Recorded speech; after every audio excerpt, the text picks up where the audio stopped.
Hello everyone, I'm Rebecca Keppel and I'm super excited to be back on ThermOWeb's YouTube channel today. Today I'm sharing two different cards and two different ways to create plaid backgrounds with ThermOWeb's flock transfer sheets. So the first way is to do some die cutting. The flock transfer sheets die cut beautifully. I'll be using pink carnation and blue sky, and I'm going to use the Concord and 9th plaid dies. These are their plaid card front bundle. So I'm going to take a piece of the carnation pink and cut it out with one die, and then a piece of the sky blue flock and cut it out with the other die. Now these have paper on the back, so I'm going to use ThermOWeb's Ultra Bond pen form to adhere these down to an A2 piece of white cardstock. The thing I love about the Ultra Bond pen is that there's plenty of liquid glue inside this pen, but at the same time, the tip is small enough to really run lines around the entire background of this thin, elegant die cut. And then I'm just going to press it down onto my cardstock and let it dry. And with this other die, it's even thinner, and I was still able to get just a small amount of lines around that die cut to really adhere it down to the card front, but not have a lot of glue globbing out the side, even though if you do, it does dry clear, so you don't have to worry too much about it. The second way to create a plaid background with the flock is to use an embossing folder. So I'm using the Pink and Main 6x6 plaid embossing folder, and you can see that the flock embosses beautifully. I am going to cut this down to a slightly smaller than A2 size because I'm going to glue it down to some glitter cardstock that is A2 in the background. Again, I'm using the Ultra Bond pen because it's such a strong glue. I like using it anytime I'm adhering down to glitter cardstock. And I'm just going to place a large acrylic block on top.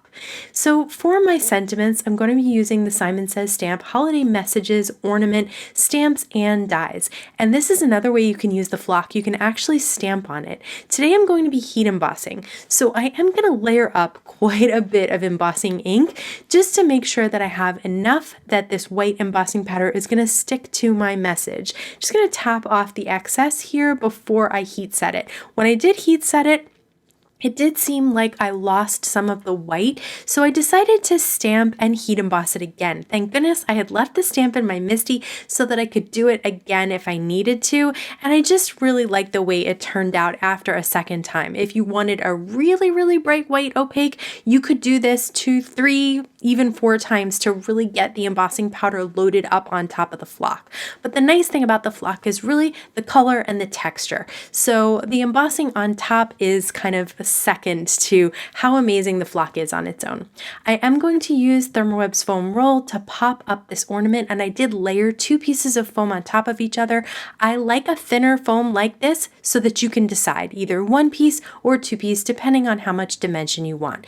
And then I cut out the cap for the ornament with the die set from Simon Says, and I'm adhering that down with a little bit of the Ultra Bond and then just going to let that dry. For the second card, I am going to just use cardstock and ink. I am using some pink cardstock from the Stamp Market and some blue ink from them as well.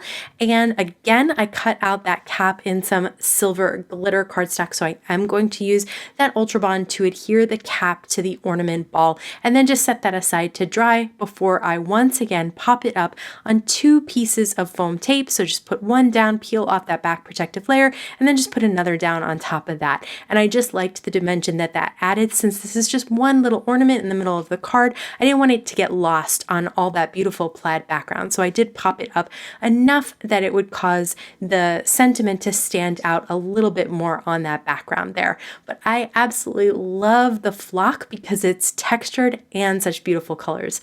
I'm going to be using Gina K Designs for ThermOWeb's sheer ribbon. It's the white with the silver trim, and I noticed that these caps do have really wide holes in them. That's why you can absolutely put ribbon inside them, or you could put thread and have them hanging from the top of the card, whatever works for you and you like. I decided for this one I was gonna tie a bow. So I have the ribbon through the hole of the ornament there. I'm gonna just trim that ribbon down and then tie a little tie and then make 2 loops and put them through each other to make my bow.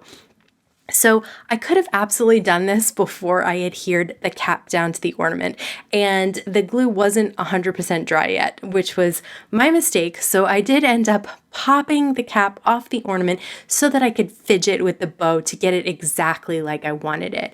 Then I fold the little tails in half and cut those edges at a diagonal to make that nice tail end to the bow. I'm going to do the same on the other side as well with my scissors.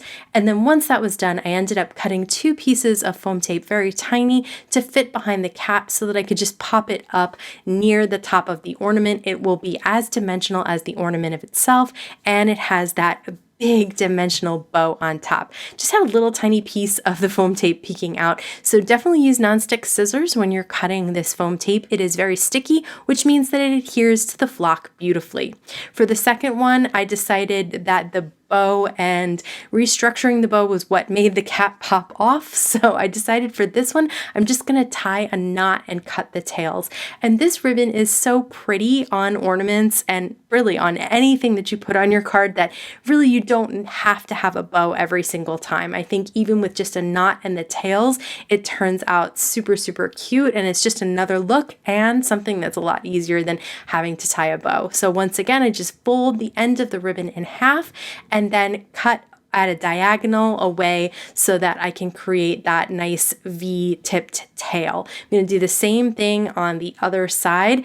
I am known to constantly cut in the wrong direction, but this time I got them right. So that is the second card with flock. And I love both of these cards. All the colors, the non-traditional colors, are really fun for a change for me for holiday cards.